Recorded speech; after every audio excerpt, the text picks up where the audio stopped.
Assalamualaikum warahmatullahi wabarakatuh. Sahabat semua, selamat datang di channel Mimar Garden. Saat ini kami sajikan Sirah Nabawiyah, kisah perjalanan manusia paling agung, yaitu Nabi Muhammad SAW. Selamat menikmati.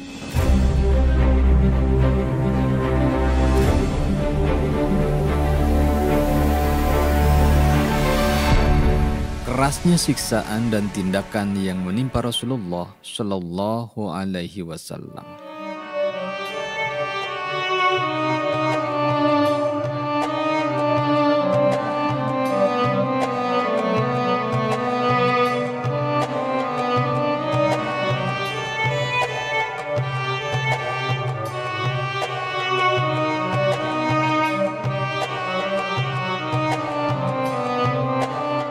Ketika segala tipu daya tidak berhasil, penjegalan kaum musyrikin terhadap hijrah pun gagal.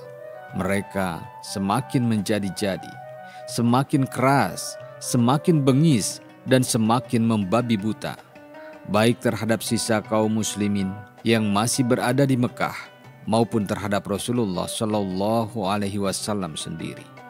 Mereka ingin menghabisi Rasulullah Shallallahu Alaihi Wasallam. Menurut mereka, dengan begitu, mereka telah membasmi akar masalah yang menimbulkan fitnah di negeri mereka. Orang-orang muslim yang masih tinggal di Mekah sangat sedikit sekali, baik yang memiliki kedudukan dan perlindungan maupun yang tinggal sendiri. Walaupun begitu, mereka tetap merahasiakan keislaman mereka dan berusaha menjauh dari pengawasan para kafir Quraisy sebisa mungkin. Tetapi dengan cara ini mereka tidak bisa aman dan tenang dari ancaman kekejaman penyiksaan dan penindasan. Adapun Rasulullah Shallallahu Alaihi Wasallam sendiri tetap berdiri tegak. Beliau melakukan sholat di depan mata para kafir Quraisy, berdakwah baik secara diam-diam ataupun secara terang-terangan. Bagi beliau tidak ada aral melintang yang dapat mencegah perjuangannya. Tujuannya satu, yaitu menyampaikan risalah Allah sejak diperintah olehnya melalui ayat. Maka sampaikanlah olehmu secara terang-terangan segala apa yang diperintahkan kepadamu, dan berpalinglah dari orang-orang yang musyrik. Quran Surat Al-Hijr ayat 94. Sebenarnya kaum musyrikin bisa melakukan tekanan dan siksaan secara langsung jika mereka mau.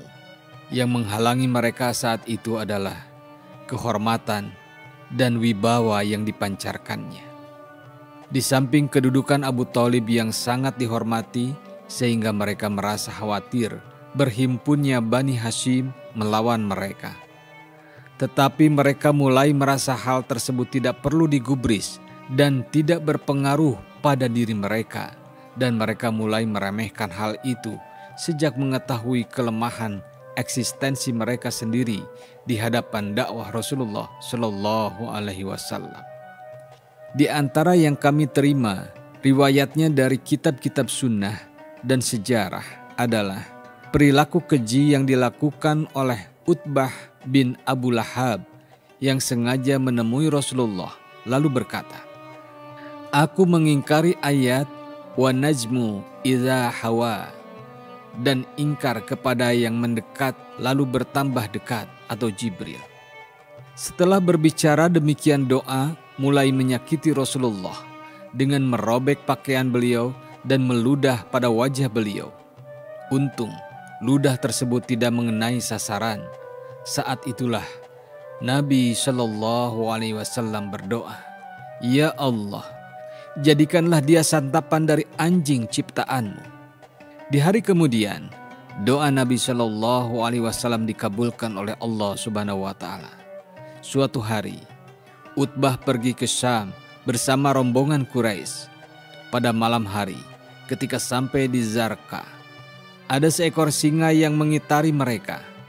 Utbah berseru kaget, "Celaka diriku, singa itu akan menyergapku seperti yang didoakan oleh Muhammad terhadapku.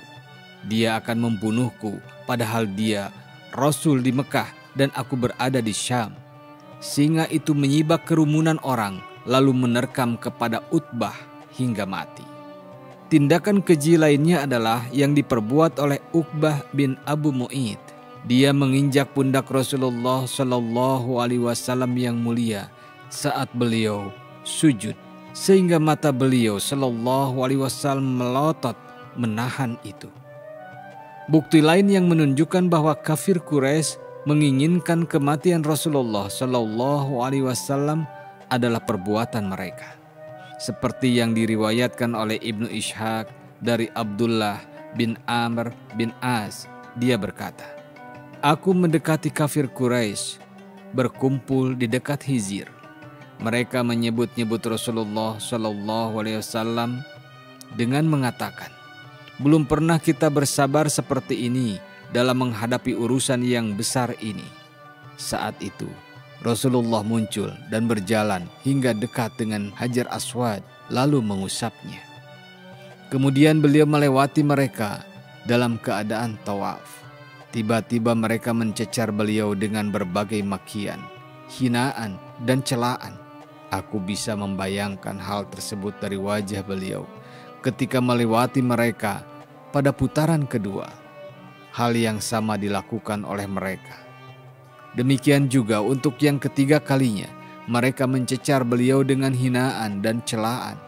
Beliau lalu berhenti dan berkata, 'Apakah kalian tidak pernah mendengar, wahai orang Quraisy, demi yang jiwaku berada di tangannya, aku telah datang kepada kalian dengan membawa hewan sembelihan.' Kalimat terngiang-ngiang di telinga mereka, sehingga seolah-olah di kepala mereka terdapat burung yang menyambar. Bahkan di antara mereka ada yang menghibur diri dengan cara yang menurutnya paling baik, lalu berkata, 'Menyingkirlah wahai Abul Qasim, demi Allah, engkau bukanlah orang yang asing.' Besok harinya mereka berkumpul lagi, dan ketika beliau muncul, mereka serentak mengepung beliau dan salah seorang dari mereka memegang jubah beliau.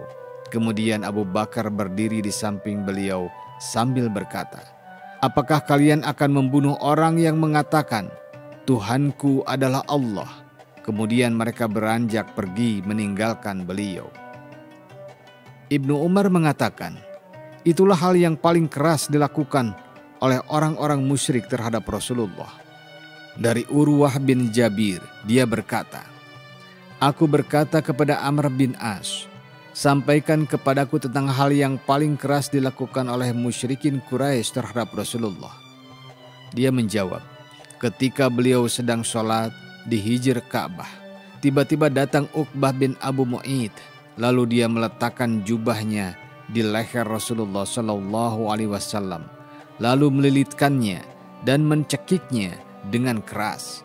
Kemudian datang Abu Bakar yang menarik dan menyingkirkannya dari sisi beliau, lalu berkata, 'Apakah engkau akan membunuh orang yang mengatakan, Tuhanku adalah Allah?' Hadis riwayat Bukhari.